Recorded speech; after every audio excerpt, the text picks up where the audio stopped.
Everyone, welcome to my channel Politipal. आज हम समझेंगे फिफ्थ सेमेस्टर डीएससी 1 की बहुत ही easy chapter which is international humanitarian law.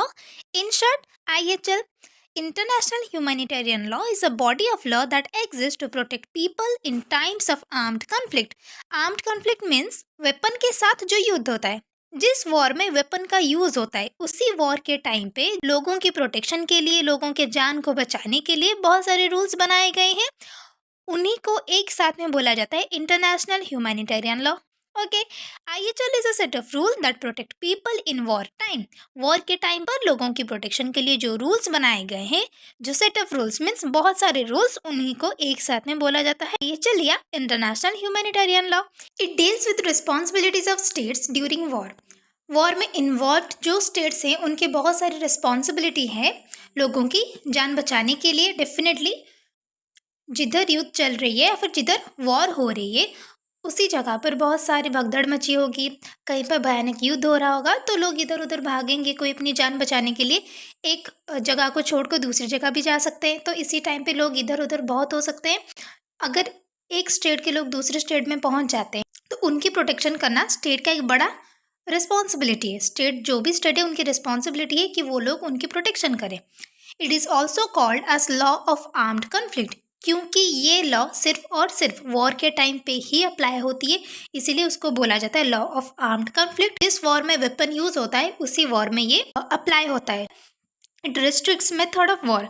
ये बहुत सारे मेथड ऑफ वॉर को रिस्ट्रिक्ट करता है, जैसे कि हॉस्पिटल्स के ऊपर, शेल्टर प्लेस के ऊपर आप बम बम नहीं गिरा सकते, उधर अटैक नहीं कर सकते। जहाँ पे सिविलियंस है उधर आप अटैक नहीं कर सकते। ऐसे बहुत सारे चीज़ों को ये रेस्ट्रिक्ट करता है। It is a set of war time rule that protect the people who are not in hostilities. Hostility means war का वॉर, जो लोग युद्ध कर रहे हैं उनको छोड़ के बाकी सारे लोगों को ये प्रोटेक्ट करता है। It prevent human suffering in times of conflict. तो कैसे ज्यादा सफर ना करे उसका ये ध्यान रखता है।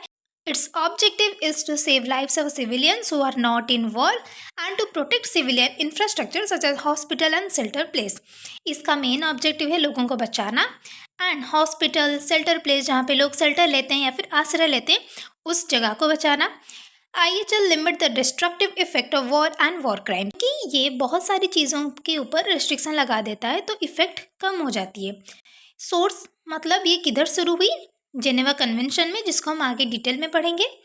It also applied in internal armed conflict.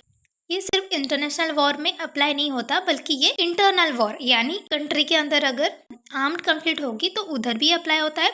Protection of wounded and sick person, जो लोग घायल हो गए हैं, जिनकी तबीयत खराब है, उनकी भी ये प्रोटेक्शन करता है।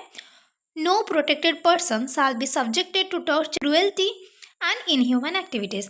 It protect surrender fighter and prisoners of war, जिन लोगों को प्रिजनर बना के लेके आए हैं या फिर जिन्होंने सरेंडर करा है उनको भी ये प्रोटेक्ट करता है। The surrender sick and wounded must be cared properly, जिन्होंने सरेंडर करा है, जिनकी तबीयत खराब है या फिर जो घायल है उनको अच्छी तरह से केयर करा जाएगा।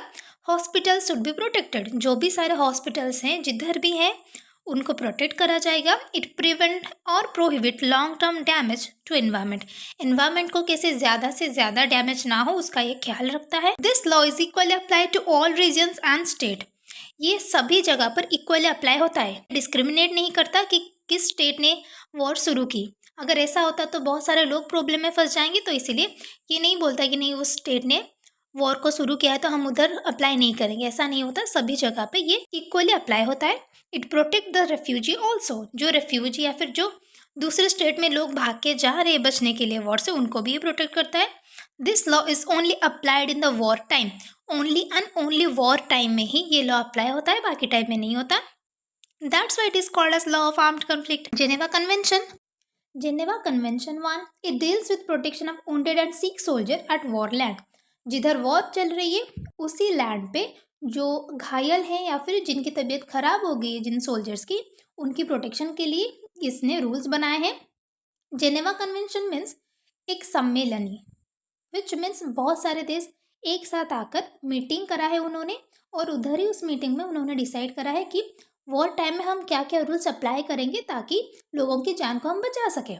तो फर्स्ट जेनेवा कन्वेंशन यानी जब पहली मीटिंग हुई थी जेनेवा में 1864 में, तो उधर डिसाइड हुआ था कि वॉर टाइम पे जो वुंडेड या सिक सोल्जर होंगे उनकी प्रोटेक्शन करी जाएगी। नेक्स्ट मीटिंग जब हुई जेनेवा कन्वेंशन 2 1906 में, उधर रूल बनाए गए कि जो शिप रेकेड मिलिट्री पर्सन यानी नेवी सोल्जर्स, तो उनकी प्रोटेक्शन के लिए इधर रूल बनाए गए जो कि वुंडेड या फिर सिक होंगे, ठीक है, घायल या फिर जिनकी तबीयत खराब होगी। नेक्स्ट जेनेवा कन्वेंशन 3 जो कि 1929 में हुई, deals with protection and good treatment of prisoners of war, को बंदी बनाया गया है, उनकी प्रोटेक्शन के लिए उधर रूल बनाया गया। Geneva convention 4 deals with protection of civilian persons जो कि 1949 में हुआ था। अगर वॉर चल रही है उसी जगह पर जो सिविलियंस यानी जो नॉर्मल पीपल रह रहे हैं उनकी प्रोटेक्शन के लिए रूल्स बनाए गए।